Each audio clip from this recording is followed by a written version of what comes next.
भगवत गीता का ये वीडियो सबसे खास है और ये आपकी पूरी जिंदगी बदल देगा। जो भी इसे समझ लेगा वो अपनी जिंदगी में खुद चमत्कार होते देखेगा। मैं ये गारंटी के साथ कह सकता हूं, अगर आप भगवत गीता के इन 51 उपदेशों को समझ जाओगे तो आपकी शक्ति, आपकी समझ दोनों बढ़ जाएंगे। इसीलिए इस वीडियो को ध्यान से पूरा अंत तक जरूर सुने। भगवत गीता का सबसे पहला उपदेश यह है कि ये जीवन एक युद्ध है और यहाँ चाहे कोई अपना हो या पराया हो, आपको सबसे सावधान रहना पड़ेगा। और अगर कोई आपके दुखों का कारण है तो चाहे वो कितना भी खास क्यों ना हो, उससे आपको युद्ध करना ही पड़ेगा। महाभारत का युद्ध भाइयों के बीच की लड़ाई थी, अपनों के बीच की लड़ाई थी। भगवान श्री कृष्ण ने अर्जुन को जो गीता का उपदेश दिया, उस पूरे उपदेश का सार ही यही था कि यहाँ कोई अपना नहीं है, क्योंकि ये आपके मन का अपनापन आपको सिर्फ दुख देगा जीवन में। क्योंकि जहां आप अपने मन का अपनापन जोड़ लेते हैं, वहां आप भावनाओं से कमजोर पड़ जाते हैं। वहां आपके साथ छल करना बहुत आसान हो जाता है, आपके साथ गलत व्यवहार करना बहुत सरल हो जाता है। क्योंकि जो पराया है उसे आप अपने साथ कभी गलत नहीं करने देंगे। जिसे आपने अपना माना ही नहीं, वो आपके साथ छल कर ही नहीं सकता। तो गीता का सबसे पहला उपदेश ये है कि इस अपनेपन के जाल में फंसकर मन की भावनाओं को कभी कमजोर मत होने देना। गीता का दूसरा उपदेश ये है, इस कलयुग में मांगने से भीख भी नहीं मिलेगी। इसीलिए इस बात को तुम भूल ही जाओ कि सिर्फ मांगने भर से आपको आपका हक और अधिकार मिल जाएगा। यहाँ सब आपका हक छीनने में लगे हैं।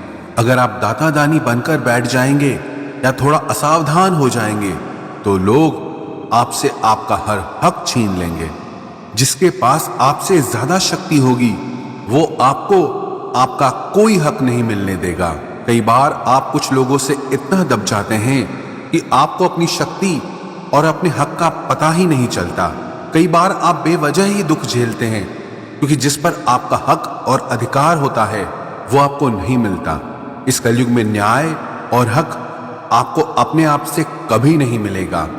जब पांडवों को अपने राज्य के लिए, जो कि उनके खुद के पिता का था, वो बिना युद्ध किए नहीं मिला, तो आपको आपका हक कैसे ऐसे आसानी से मिल जाएगा। यही तो गीता का ज्ञान है, यही गीता सिखाती है। धृतराष्ट्र जो दुर्योधन का पिता था, वास्तविकता में वो हस्तिनापुर का राजा कभी था ही नहीं।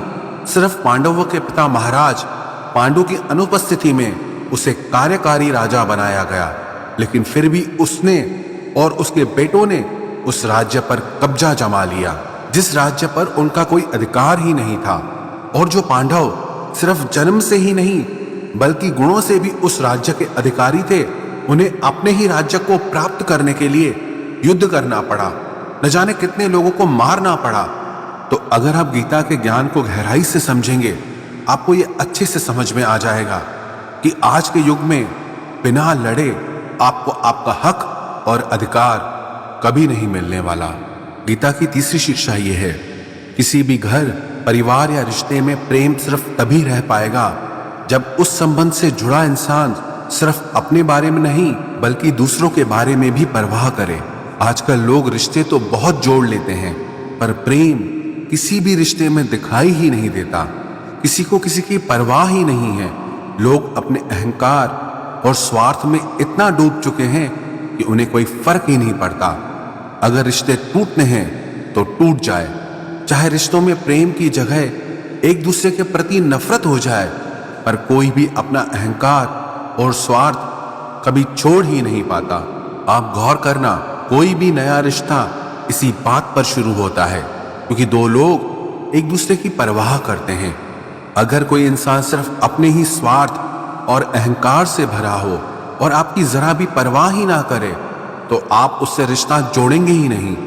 और अगर आप किसी और से रिश्ता जोड़ना चाहते हैं तो आप भी उसे दिखाते हैं कि आपको उसकी कितनी परवाह है, कितनी वैल्यू करते हैं आप उसकी। लेकिन जिस तरह से लोग रिश्ते शुरू करते हैं, उस तरह से रिश्ते ना तो हमेशा चल पाते हैं और ना ही उनका अंत अच्छा होता है। महाभारत के युद्ध की भी यही कहानी है कि धृतराष्ट्र को सिर्फ अपनी परवाह थी सिर्फ अपने राज्य की लालच, उसके लिए भले पूरे शहर को क्यों न मरना पड़े, उसे उसकी कोई परवाह नहीं थी। कोई रिश्ता, घर, समाज, संगठन तब नष्ट हो जाते हैं जब वहां लोग एक दूसरे की परवाह करना छोड़ देते हैं। और परवाह सिर्फ वही इंसान कर सकता है जिसे अपने अलावा और भी लोग दिखाई देते हों। जो सिर्फ मैं करता है, सिर्फ अपने अहंकार में जी रहा है, वो कभी किसी की परवाह नहीं करता। इसलिए आजकल रिश्ते इतनी जल्दी टूट जाते हैं, क्योंकि किसी को किसी की परवाह ही नहीं है। लोग तो बल्कि कहते हैं कि जाता है तो जाए, हमें कोई फर्क नहीं पड़ता। जिस इंसान की सोच होती है कि मुझे कोई फर्क ही नहीं पड़ता, याद रखना एक दिन उसके भी होने या ना होने से किसी को कोई फर्क नहीं पड़ेगा, क्योंकि समय सबका आता है। कभी उनकी भी चलती थी जो आज बेचारे हैं, और कभी वो भी धूमिल होंगे जो आज सितारे हैं। हमेशा कोई चमकता नहीं रहता। इसीलिए गीता की यह शिक्षा याद रखना कि आप जिस चीज की परवाह नहीं करेंगे उसे एक दिन जरूर खो देंगे। फिर चाहे वो रिश्ता हो, समय हो, आपका स्वास्थ्य हो या फिर आपकी जिंदगी हो। गीता की चौथी शिक्षा यह है, जिंदगी में आप जब भी किसी पर भरोसा कर लेते हैं, आप वहीं से खुद को धोखा मिलने का, दर्द पहुंचने का रास्ता खोल देते हैं। ये जरूरी नहीं कि आपको दुख सिर्फ तब पहुंचेगा जब आप किसी पर पूरा भरोसा कर लेंगे। आपने अगर किसी पर थोड़ा भी भरोसा किया है तो सामने वाला भी आपको उस हद तक तकलीफ पहुंचाने के लायक हो जाता है।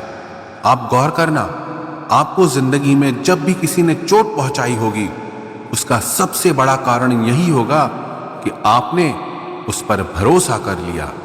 अब वो भरोसा चाहे आप रिश्तों में करें, व्यापार में करें या अपने लिए काम करने वाले लोगों के ऊपर करें, जब तक आप किसी पर भरोसा नहीं करेंगे तब तक आपको कोई चोट पहुंचा ही नहीं सकता।